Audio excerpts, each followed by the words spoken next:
Hello friends, ನಮಸ್ತೆ. Welcome to my cooking channel ಮನೆ ರುಚಿ ಮೈಸೂರು. ಹೇಗಿದ್ದೀರಾ ಎಲ್ಲರೂ? ಚೆನ್ನಾಗಿದ್ದೀರಾ ಅಂದ್ಕೊಂಡಿದ್ದೀನಿ. ನಾವು ತುಂಬ ಚೆನ್ನಾಗಿದ್ದೀವಿ. ನೋಡಿ ಬನ್ನಿ, ಇವತ್ತು ಯಾವುದೇ ರೆಸಿಪಿ ತೊಗೊಂಬಂದಿದ್ದಿಲ್ಲ, ಒಂದು ತುಂಬಾ ಒಳ್ಳೆಯದು ಮಾಹಿತಿ ತೊಗೊಂಬಂದಿದ್ದೀನಿ. ಬ್ರಾಹ್ಮಿ ಅಂದ್ರೇನು, ಒಂದೆಲಗ ತಮರೆ ಅಂತಾರೆ ಅಲ್ವಾ, ಅದ್ರ ಬಗ್ಗೆ ತೊಗೊಂಬಂದಿದ್ದೀನಿ. ತುಂಬ ಇಂಟ್ರೆಸ್ಟಿಂಗ್ ಆಗಿದೆ. ವಿಡಿಯೋ ಸ್ಕಿಪ್ ಮಾಡಿದೆ ನೋಡಿ ಫ್ರೆಂಡ್ಸ್. ಇದು ತೋರಿಸ್ತಾ ಇದ್ದೀನಲ್ಲ ವಿಡಿಯೋದಲ್ಲಿ, ಇದಕ್ಕೆ ಒಂದೆಲಗ ಅಂತಾರೆ. ಈಗ ತೋರಿಸ್ತಾ ಇದ್ದೀನಿ ನೋಡಿ, ಇದಕ್ಕೂ ಒಂದೆಲಗ ಅಂತಾರೆ. ಆದರೆ ಇದು ಸೇವಿಸಬಾರ್ದು, ಇದು ಆರೋಗ್ಯಕ್ಕೆ ಒಳ್ಳೆಯದಲ್ಲ ಅಂತಾರೆ. ಇದರಲ್ಲಿ ಯಾವುದೇ ಥರ ದೇಹಕ್ಕೆ ಉಪಯೋಗವಾಗುವಂಥ ಯಾವುದೇ ವಿಷಯವಿಲ್ಲ, ಮತ್ತು ಯಾವುದೇ ಥರ ಇದರಲ್ಲಿ ಶಕ್ತಿನೂ ಇಲ್ಲ.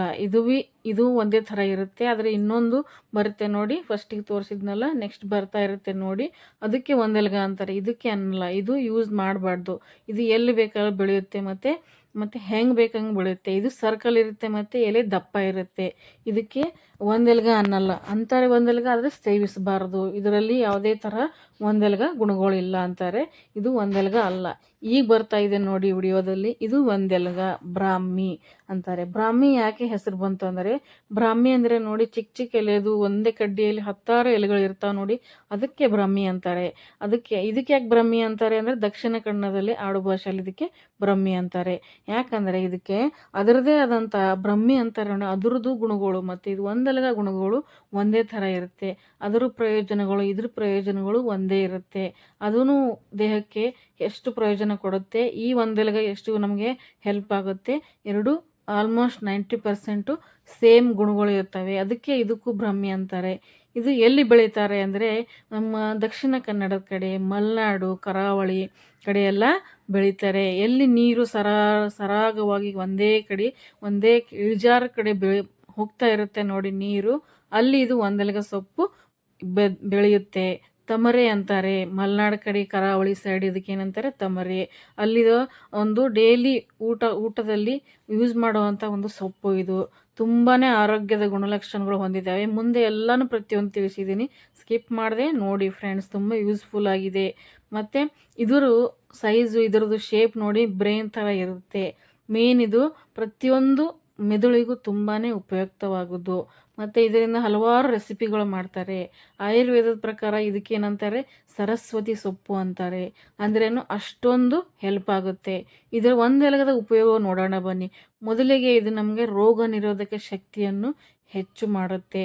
ಪ್ರತಿದಿನ ಮಕ್ಕಳಿಗಾಗಲಿ ದೊಡ್ಡವರಾಗಲಿ, ಮಕ್ಕಳಿಗಂದರೆ ಒಂದು 5 ಎಲೆ ಅದನ್ನು ಹಾಗೆ ತೊಳೆದ್ಬಿಟ್ಟು ತಿನ್ನಕ್ಕೆ ಕೊಟ್ಟರೆ 3 ತಿಂಗಳಲ್ಲಿ ನಿಮಗೆ ಬ್ರೈನ್ನ ಅಷ್ಟು ಶಾರ್ಪ್ ಮಾಡುತ್ತೆ. ರೋಗ ನಿರೋಧಕ ಶಕ್ತಿ ನಿಮ್ಮಲ್ಲಿ ಹೆಚ್ಚಿಗೆ ಮಾಡುತ್ತೆ. ದೊಡ್ಡವರಾದರೆ ಒಂದು 10 ಎಲೆ ತಿನ್ಬೋದು. ಚಿಕ್ಕವರಿಗೆ ಒಂದು 4ರಿಂದ 5 ಎಲೆ ಕೊಟ್ಟರೆ ಸಾಕಾಗುತ್ತೆ ನೋಡಿ. ತುಂಬಾ ಹೆಲ್ಪ್ ಆಗುತ್ತೆ. ಬ್ರೈನ್ ಬೆಳವಣಿಗೆ, ನೆನಪಿನ ಶಕ್ತಿ ಹೆಚ್ಚಾಗುತ್ತೆ. ನೆಕ್ಸ್ಟ್ ಇದರ ಉಪಯೋಗಗಳು, ಒಂದೆಲದ ಉಪಯೋಗ ಅಂದರೆ ಕೂದಲಿಗೆ, ಹೆಣ್ಮಕ್ಳು ಕೂದಲಿಗೆ, ಗಂಡ್ಮಕ್ಳು ಕೂದಲಿಗೆ, ಯಾರಿಗಾದ್ರೂ ಕೂದಲಿಗೂ ತುಂಬಾ ಒಳ್ಳೆಯದು. ಇದರಿಂದ ರಸ ತೆಗೆದು ರುಬ್ಬಿಟ್ಟು ಅದನ್ನು ಚೆನ್ನಾಗಿ ಪೇಸ್ಟ್ ಮಾಡಿ ಕೂದಲಿಗೆ ಹಚ್ಚಿದರೆ ಸೊಂಪಾಗಿ ಬೆಳೆಯುತ್ತೆ. ಕೂದಲು ಉದುರುವ ಸಮಸ್ಯೆ ಅಂತೂ 90%, 95% ಕಮ್ಮಿ ಆಗುತ್ತೆ. ಕಷಾಯದ ರೂಪದಲ್ಲೂ ಕುಡಿಬೋದು. ಮತ್ತು ಒಂದೆಲಗ ಏನು ಮಾಡಬೇಕು, ಕುಟ್ಟಾಣಿಯಲ್ಲಿ ಹಾಕಿಬಿಟ್ಟು ಚೆನ್ನಾಗಿ ಕುಟ್ಬಿಟ್ಟು ನೀರು ಹಾಕದೇನೆ ಕುಟ್ಟಿ ನಾವು ಸೇವನೆ ಮಾಡಬಹುದು ರಸನ. ಮತ್ತು ಇದು ಮುಪ್ಪನ್ನು ದೂರ ಇಡುತ್ತೆ, ನಮ್ಮ ದೇಹದ ಸೌಂದರ್ಯವನ್ನು ಹೆಚ್ಚಿಸುತ್ತೆ, ನಮ್ಮ ಮುಖದಲ್ಲಿರುವ ರಿಂಕಲ್ಸ್ನ ಕಡಿಮೆ ಮಾಡುತ್ತೆ. 3 ತಿಂಗಳು ನೀವು ಒಂದೆಲಗ ಸೊಪ್ಪನ್ನ ಪ್ರತಿದಿನ ತಿಂತಾ ಬಂದರೆ, ಹಾಲಲ್ಲಿ ಹಾಕ್ಕೊಂಡು ಕುಡಿಬೋದು, ಕಷಾಯ ರೂಪದಲ್ಲಿ ಕುಟ್ಟಿಬಿಟ್ಟು ರಸ ತೆಗೆದು ಯಾವ ರೂಪದಲ್ಲಿ ಟೀ ಮಾಡ್ಕೊಂಡು ಕುಡಿದು ನಮ್ಮ ಮುಪ್ಪನ್ನು ದೂರ ಇಡ್ಬೋದು. ಮುಖದ ಕಾಂತಿಯನ್ನು ಹೆಚ್ಚಿಸುತ್ತೆ, ಮುಪ್ಪನ್ನು ದೂರ ಇಡುತ್ತೆ. ಏಜ್ ಥರ ನಮಗೆ ಕಾಣಲ್ಲ, ಅಷ್ಟು ಬೆನಿಫಿಟ್ಸ್ ಇದೆ ಇದು ಒಂದೆಲಗ ಸೊಪ್ಪಲ್ಲಿ. ನಮ್ಮ ಸ್ಕಿನ್ನಿನ ಶೈನಿಂಗ್ನ ಹೆಚ್ಚು ಮಾಡುತ್ತೆ, ರಿಂಕಲ್ಸ್ನ ಕಡಿಮೆ ಮಾಡುತ್ತೆ, ಅಷ್ಟು ಗುಣಗಳು ಹೊಂದಿದೆ ಇದು ಒಂದೆಲಗ ಸೊಪ್ಪಿನಲ್ಲಿ. ತುಂಬಾ ಬೆನಿಫಿಟ್ಸ್ ಇದೆ ಇದು. ಪ್ರತಿಯೊಂದು ಕಣ್ಣಿಗೂ ಹೆಲ್ದಿಯಾಗಿದೆ, ಹೊಟ್ಟೆಗೂ ಹೆಲ್ದಿ, ಕೂದಲಿಗೂ ಹೆಲ್ದಿ, ಸ್ಕಿನ್ನಿಗೂ ಹೆಲ್ದಿ. ಎಷ್ಟು ಏಜ್ ಆದರೂ ಚಿಕ್ಕವ್ರ ತಾನೇ ಕಾಣ್ತಾರೆ. ಅದಕ್ಕೆ ಇದು ಜಾಸ್ತಿ ಸೇವನೆ ಮಾಡಿ ಯಂಗಾಗಿರಿ, ಎನರ್ಜೆಟಿಕ್ ಆಗಿರಿ. ಸ್ಕಿನ್ನ ಬ್ರೈಟ್ನೆಸ್ ಮಾಡುತ್ತೆ. ನಮ್ಮ ಕಣ್ಣು ಸುತ್ತಲಿರುವ, ಕೆನ್ನೆ ಸುತ್ತಲಿರುವ, ಮೂಗು ಸುತ್ತಲಿರುವ ಲೈನ್ಸ್ನ ನಾವು ಕಮ್ಮಿ ಮಾಡುತ್ತೆ. ಇದು ಅಷ್ಟು ಒಳ್ಳೆ ಬೆನಿಫಿಟ್ಸ್ ಇರುವಂಥ ಒಂದೆಲಗ. ಇದು ಈ ಮನೆಯಲ್ಲಿ ಪಾಟ್ಗಳಲ್ಲಿ ಬೆಳೆಸ್ಕೊಂಡು ನಾವು ದಿನಾಲು ಯೂಸ್ ಮಾಡ್ಬೋದು. 3 ತಿಂಗಳಲ್ಲಿ ನಮ್ಮ ಈ ರಿಸಲ್ಟ್ ಗೊತ್ತಾಗುತ್ತೆ. ಅಷ್ಟು ಬೇಗ ನಮಗೆ ಬೆನಿಫಿಟ್ಸ್ ಗೊತ್ತಾಗುತ್ತೆ. ನೆಕ್ಸ್ಟು ನಿದ್ರಾಹೀನತೆ ಅಂದ್ರೇನು, ಎಷ್ಟು ಮಲಗಿದ್ರೂ ನಿದ್ದೆ ಬರೋದಿಲ್ಲ, ಬೇಗ ಮಲಗೋಕ್ಕೆ ಆಗಲ್ಲ, ಕಣ್ಣು ಮುಚ್ಚೋಕ್ಕೇ ಸಾಧ್ಯ ಇಲ್ಲ, ಬರೀ ಟೆನ್ಷನ್ನು, ಒತ್ತಡ, ತುಂಬಾ ನಿದ್ರಾಹೀನತೆ ಇರುತ್ತೆ ನೋಡಿ. ಅವರು ದಿನಾಲು ಒಂದೆಲಗ ಸೊಪ್ಪನ್ನ ಚೆನ್ನಾಗಿ ಒಣಗಿಸ್ಬಿಟ್ಟು ಪೌಡ್ರ್ ಮಾಡಿ ಹಾಲಲ್ಲಿ ಹಾಕ್ಕೊಂಡು ಮಲಗುವಾಗ ಕುಡಿತಾ ಬಂದರೆ ಕ್ರಮೇಣ ನಿದ್ದೆ ಜಾಸ್ತಿ ಆಗುತ್ತೆ. ನಿದ್ದೆ ಬೇಡ ಅಂದ್ರೂ ಕಣ್ಣಿಗೆ ನಿದ್ದೆ ಬಂದು ತಕ್ಷಣ ಮಲಗಿಬಿಡ್ತೀರ. ಅಷ್ಟು ಒಳ್ಳೆ ಬೆನಿಫಿಟ್ಸ್ ಇದೆ. ಇದರಿಂದ ನಾವು ಪುಡಿ ಮಾಡಿಬಿಟ್ಟು ಹಾಲಲ್ಲಿ ಹಾಕ್ಕೊಂಡು ಪ್ರತಿದಿನ ಕುಡಿ, ರಾತ್ರಿ ಬೆಳಗ್ಗೆ ಕುಡಿದ್ರೆ ನಿಮಗೆ ಬೇಗ ನಿದ್ರಾಹೀನತೆ ರೋಗ ಕಮ್ಮಿ ಆಗುತ್ತೆ, ಬೇಗ ನಿದ್ದೆ ಬರುತ್ತೆ. ಜಾಸ್ತಿ ಹೊತ್ತು ಹಾಸಿಗೆಯಲ್ಲಿ ಉರುಳಾಡೋದು ಅವಶ್ಯಕತೆನೇ ಇಲ್ಲ. ನೆಕ್ಸ್ಟು ಏನಾಗುತ್ತೆ ನೋಡಿ, ಇದರಿಂದ ನಮಗೇನಾಗುತ್ತೆ, ಟ್ರಸ್ಟ್ ಅಂದ್ರೇನು, ಟೆನ್ಷನ್ನು, ಒತ್ತಡ ಇದೆಲ್ಲ ಕಮ್ಮಿ ಆಗುತ್ತೆ. ನಿದ್ರೆ ಚೆನ್ನಾಗಾದರೆ ನಮಗೆ ಎಲ್ಲನೂ ಸರಿಯಾಗಿರುತ್ತೆ. ನಿದ್ರಾಹೀನತೆಯಿಂದ ದೂರ ಇರಬೇಕಂದ್ರೆ ಪ್ರತಿಯೊಂದು ಮನೆಯಲ್ಲಿ ನಾವು ಆಯುರ್ವೇದಿಕ್ ಪ್ರಕಾರ ಒಂದೆಲಗ ಸೊಪ್ಪನ್ನ ನಾವು ತಗೊಳ್ಳೇಬೇಕು. ರಸನಾದರೂ ತಗೊಳ್ಳಿ, ಕಷಾಯ ರೂಪದಲ್ಲಿ ತಗೊಳ್ಳಿ, ಮತ್ತು ತಿಂಡಿ ತಿನಿಸುಗಳು ಮಾಡ್ಕೊಂಡು ತೊಗೊನಿ.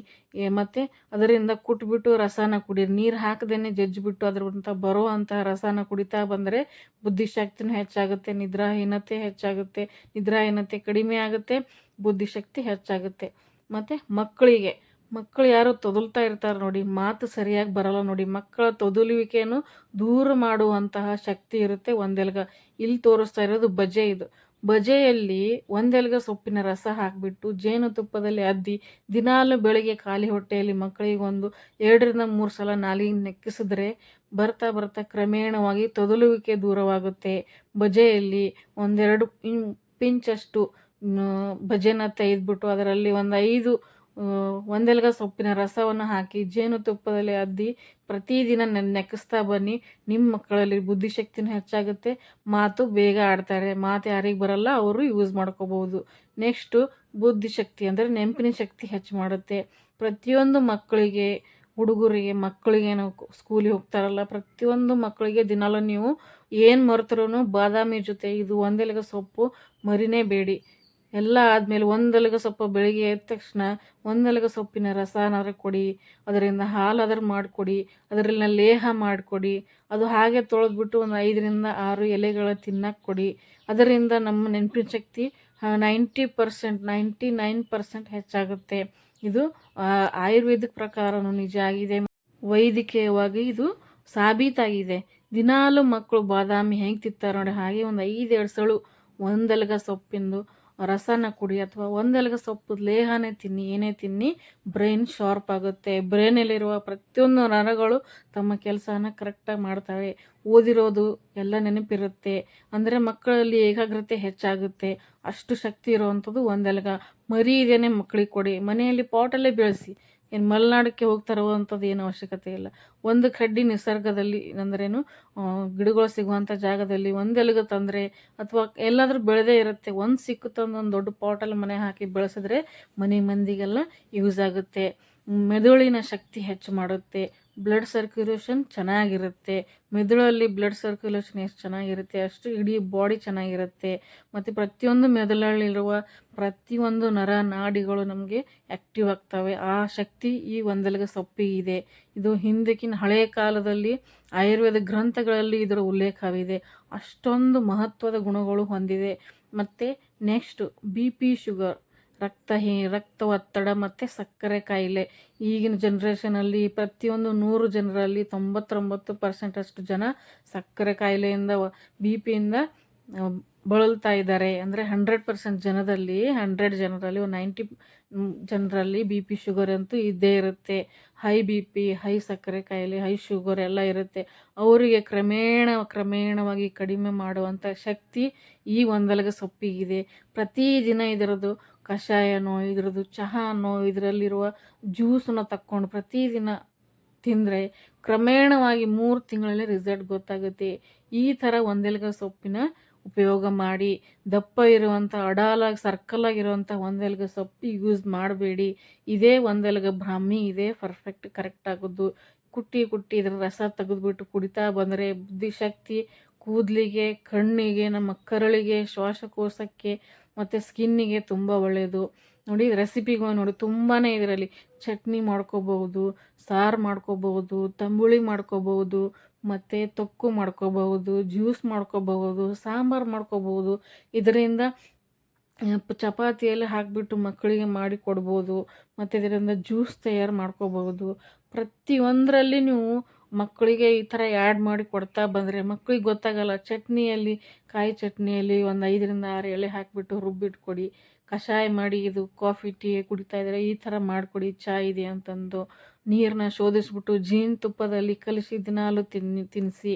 ಬಜೆ ರೂಪದಲ್ಲಿ ಬಜೆಯನ್ನು ತೆಗೆದ್ಬಿಟ್ಟು ಅದರಲ್ಲಿ ಹಾಕಿ ನೆಕ್ಸಿ ಮಕ್ಕಳು ಹೇಗಾದರೂ ರೆಸಿಪಿ ಎಲ್ಲರ ಹಾಕಿ ತಿನ್ನೋದ್ರಲ್ಲಿ ಹಾಕಿ ಬೆಲ್ಲದಲ್ಲಿ ಇದು ಚೆನ್ನಾಗಿ ಪುಡಿ ಮಾಡಿ ಬೆಲ್ಲದಲ್ಲಿ ಉಂಡೆ ಮಾಡಿ ಕೊಟ್ಬಿಡಿ, ತಿಂತಾರೆ. ಮಕ್ಕಳಿಗೆ ತುಂಬ ಆರೋಗ್ಯಕ್ಕೆ ಒಳ್ಳೆಯದಿದೆ. ಮರೀದೇನೆ ಎಲ್ಲಾದರೂ ಸಿಕ್ಕಿದ್ರೆ ಪಾಟಲ್ಲಿ, ಮನೆಯಲ್ಲಿ ದೊಡ್ಡ ಪಾಟಲ್ಲಿ ಬೆಳೆಸ್ಬಿಟ್ಟು ಇಡೀ ಮನೆ ಮಂದಿ ಇದನ್ನು ಯೂಸ್ ಮಾಡ್ಕೊಳ್ಳಿ. ಕೂದಲಿಗಂತೂ ತುಂಬಾ ಒಳ್ಳೆಯದು. ಕೂದಲು ಉದುರುವಿಕೆ ನಿಲ್ಲುತ್ತೆ. ಚೆನ್ನಾಗಿ ರುಬ್ಬಿಟ್ಟು ಪೇಸ್ಟ್ ಮಾಡಿ ತಲೆಗೆ ಹಚ್ಚಿ ಒಂದು ಅರ್ಧ ಗಂಟೆ ಬಿಟ್ಟು ಸ್ನಾನ ಮಾಡಿದ್ರೆ ಕ್ರಮೇಣವಾಗಿ ನಿಮ್ಮಲ್ಲಿರೋ ಕೂದಲು ಉದುರುವ ಟೆನ್ಷನ್ ಕಡಿಮೆ ಆಗುತ್ತೆ. ಮತ್ತು ಮೈಂಡಿಗೆ ತುಂಬ ಒಳ್ಳೆಯದು. ಎಷ್ಟು ಟೆನ್ಷನ್ ಇರುತ್ತೆ ಹೊರಗಡೆ ಎಲ್ಲ ಕೆಲಸ ಮಾಡಿ ಬರೋರಿಗೆ, ಅದೆಲ್ಲ ಟೆನ್ಷನ್ ಎಲ್ಲ ಕಡಿಮೆ ಆಕೋತಾ ಬರುತ್ತೆ. ಒತ್ತಡ ಈಗಿನ ಜನ್ರೇಷನಲ್ಲಿ ರೆಸ್ಟ್ ಮಾಡೋ ಟೈಮೇ ಇಲ್ಲ, ಅಷ್ಟು ಒತ್ತಡಕ್ಕೆ ಟೆನ್ಷನ್ ಬರ್ತಾ ಇದೆ. ಅದೆಲ್ಲ ಕ್ರಮೇಣವಾಗಿ ಕಮ್ಮಿ ಆಗುತ್ತೆ. ಈ ವಿಡಿಯೋ ಇಷ್ಟ ಆದರೆ ಪ್ಲೀಸ್ ಲೈಕ್ ಮಾಡಿ, ಕಮೆಂಟ್ ಮಾಡಿ. Thank you.